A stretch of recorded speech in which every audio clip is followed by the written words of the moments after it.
अस्सलामुअलैकुम नाज़रीन, मुझे डॉक्टर अली कहते हैं और आज की वीडियो में हम आपको दिखाने जा रहे हैं कि आइस एज में इंसान किस तरह से सरवाइव करता रहा। ये आइस एज अब कब दोबारा आने वाला है जिसमें पूरी दुनिया बर्फ में जम जाएगी। नाज़रीन, दुनिया आज जैसी हमें नजर आती है हमेशा से वैसी नहीं थी। दुनिया की तख्लीक से लेकर अब तक ना जाने कितनी बार हमारी जमीन ने मुख्तलिफ किस्म की तब्दीलियों का सामना किया है। खुले मैदानों में पहाड़ नमूदार हो गए, सहराओं में दरिया बहने लगे, गर्म इलाकों में बर्फबारी होने लगी, तो कभी जमीन का एक हिस्सा कटकर जजीरे में बदल गया। आज की इस वीडियो में हम इन्हीं तब्दीलियों में से एक तब्दीली की बात करेंगे। ये एक मौसमियाती तब्दीली है। इसे आइस एज का नाम दिया गया है। आइस एज क्या है, इसकी वजूहात क्या हैं, आज से लाखों साल पहले इंसान ने आइस एज का मुकाबला किस तरह से किया और अगला आइस एज हमसे कितना दूर रह गया है। नाज़रीन, आइस एज, जिसे अहदे यक या फिर बर्फानी दौर भी कहा जा सकता है, एक ऐसे दौर को कहते हैं जिसमें पूरी दुनिया का दर्जा हरारत कम होना शुरू हो जाता है। कुतुब शुमाली और कुतुब जनूबी से बर्फ की तहें फैलते फैलते कुर्राए अर्ज के एक हिस्से को अपनी लपेट में ले लेती हैं। ग्लेशियर्स भी फैलने लगते हैं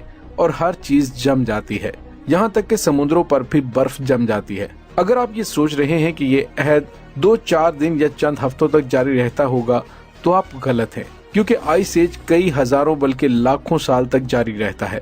इस दौरान ताहद्दे निगाह बर्फ ही बर्फ होती है। अलबत्ता आइस एज के बाद एक ऐसा दौर आ जाता है जिसमें सारी बर्फ पिघलने लग जाती है और मौसम फिर से नॉर्मल होना शुरू हो जाता है। लेकिन ऐसा आइस एज एक के बाद कई हजारों लाखों सालों के बाद दोबारा आता है। आइस एज के दौरान कुर्राए अर्ज के शुमाली और जनूबी हिस्सों में पाई जाने वाली बर्फ की तहें फैलने लगती हैं। सर्दियों में पड़ने वाली बर्फ आम तौर पर गर्मियों में पिघल जाती है।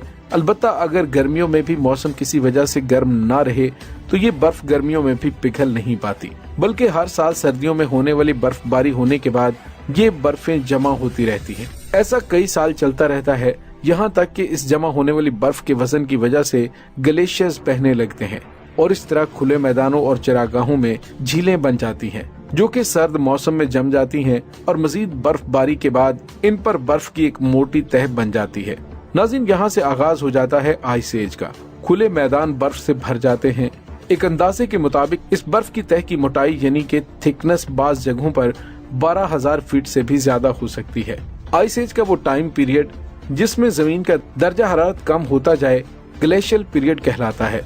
इसके बाद एक इंटरग्लेशियल पीरियड शुरू होता है जिसमें जमीन का दर्जा हरारत बढ़ना शुरू हो जाता है, जिसकी वजह से ये ग्लेशियर और बर्फ पिघलने लगते हैं। नाज़रीन, अब बात करते हैं कि आखिरी आइस एज कब आया था। तहकीक दानों के मुताबिक दुनिया अब तक कम से कम 5 बार बर्फानी दौर से गुजर चुकी है। माहिरीन के मुताबिक इस वक्त हम इंटरग्लेशियल पीरियड से गुजर रहे हैं, यानी अभी दर्जा हरारत बढ़ रहा है। आखिरी आइस एज आज से लाखों साल पहले शुरू हुआ था। इस दौरान दुनिया का दर्जा हरारत कम होता रहा, यहाँ तक कि आज से 24,000 साल पहले इस आइस एज की शिद्दत अपने इंतहा को पहुँच गई थी। इस दौरान शुमाली अमेरिका, शुमाली यूरोप और एशिया के कुछ इलाके मुकम्मल तौर पर बर्फ में ढक गए थे। आज जमीन के 11% रकबे पर ग्लेशियर्स हैं, जबकि उस आइस एज में जमीन के 30% हिस्सा ग्लेशियर्स ने अपनी लपेट में ले रखा था।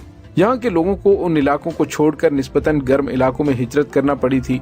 उस बर्फानी दौर के दौरान पूरी दुनिया का औसत दर्जा हरारत 13.7 से कम होकर 7.8 डिग्री सेल्सियस, जबकि आइस एज वाले मखसूस इलाकों का टेम्परेचर -6 से भी कम हो गया था। आखिरकार आज से 12,000 साल पहले ये बर्फानी दौर अपने इख्तिताम को पहुंचा और फिर इंटरग्लेशियल पीरियड शुरू हो गया, जो कि आज तक जारी है। नाज़रीन, इंसानों और जानवरों ने आखिरी आइस एज कैसे गुजारा होगा, तो आपको बताते चले कि आखिरी आइस एज के दौरान इंसानों को वो सहूलियात मयसर नहीं थी जो आज हमारे पास हैं। आज के दौर में हम सर्दी में स्वेटर पहन लेते हैं, हीटर लगा लेते हैं, लेकिन नाज़रीन, हम बात कर रहे हैं आज से हजारों लाखों साल पहले की। तब ना इंसान के पास स्वेटर्स हुआ करते थे, ना ही हीटर। लेकिन नाज़रीन, एक तहकीक के मुताबिक हजारों साल पहले का इंसान आज के इंसान की निस्बत बेहतर तरीके से हालात का मुकाबला कर सकता था। आइस एज शुरू होने से पहले ही आबो हवा और माहौल में मुख्तलिफ तब्दीलियों की वजह से इंसान और जानवर मुहतात हो जाया करते थे। जानवर गर्म इलाकों की तरफ मुंतकिल हो जाया करते थे, अपनी खुराक का बंदोबस्त कर लेते थे और इंसान भी किसी गर्म जगह की तलाश शुरू कर देते थे। कुछ गारों में पनाह ले लेते, सर्दी से बचने के लिए लकड़ियां इकट्ठी करके आग जला लेते। बर्फ से निमटने के लिए उन्होंने खास औजार तैयार कर रखे थे। ये औजार उनको जानवरों के शिकार में भी मदद देते थे। जहाँ भी कोई जानवर नजर आता उसे वो अपना शिकार बना लेते। ये लोग जानवरों की खालों या किसी कपड़े की कई कई तहें खुद पर लपेटते ताकि सर्दी से बच सके। आखिरी आइस एज में कई जानवर जैसे कि मैमोथ जो कि हाथी नुमा एक जानवर था, टाइगर की एक नायाब किस्म नापैद हो गई थी। दोस्तों अब बात करते हैं कि आइस एज अब दोबारा कब आएगा। माहिरीन के मुताबिक दुनिया का दर्जा हरारत बढ़ रहा है। आज से 15,000 साल बाद दोबारा से टेम्परेचर में कमी होना शुरू हो जाएगी और जमीन बर्फ में धंस जाएगी। अलबत्ता एक राय यह है कि चूंकि ग्लोबल वार्मिंग की वजह से दुनिया का दर्जा हरारत मामूल से ज्यादा तेजी से बढ़ रहा है, इसलिए शायद आइस एज शुरू होने में 50,000 साल तक का अरसा भी लग सकता है। नाज़रीन, आइस एज आता क्यों है तो इसकी कई वजूहात हो सकती हैं। अलबत्ता इस बर्फानी दौर या फिर आइस एज की बुनियादी वजह तो दर्जा हरारत में कमी है, लेकिन दर्जा हरारत किस वजह से कम होता है आइए ये जानते हैं। नाज़रीन, आपको ये तो मालूम होगा कि जमीन अपने मदार के गिर्द चक्कर लगा रही है।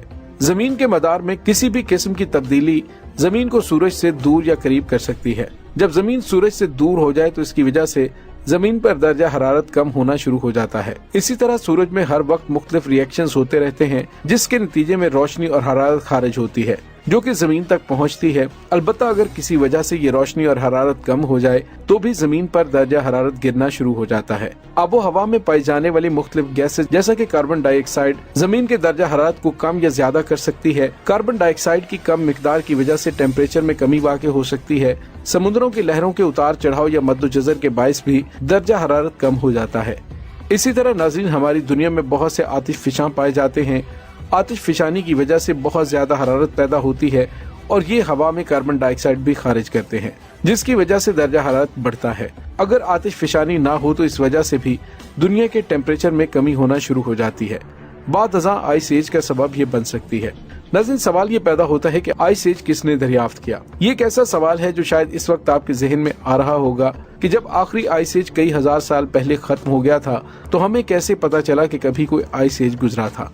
और आइस एज क्या होता है? तो दोस्तों, आज से 200 साल पहले 19वीं सदी में माहिरीन अर्जियात यानी जियोलॉजिस्ट ने यूरोप के ग्लेशियर्स के मुशाहिदे के दौरान इसमें कुछ तब्दीलियां देखी। इस तरह आइस एज में नापैद हो जाने वाले जानवरों की हड्डियों में भी ऐसे शवाहिद मिले जिससे माहिर अर्जियात को ये तासुर मिला कि दुनिया की तारीख में बहुत से ठंडे दौर गुजरे हैं।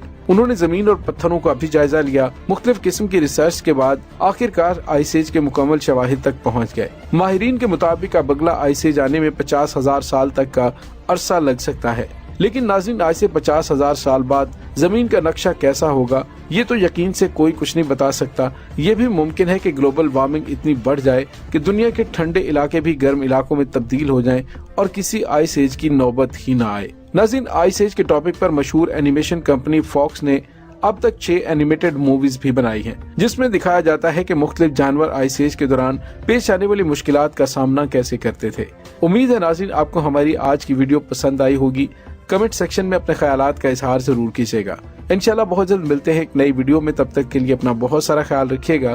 पाक फौज जिंदाबाद, पाकिस्तान पाइंदाबाद, पाकिस्तान के गुमनाम हीरोज को सलाम। अल्लाह वारिस।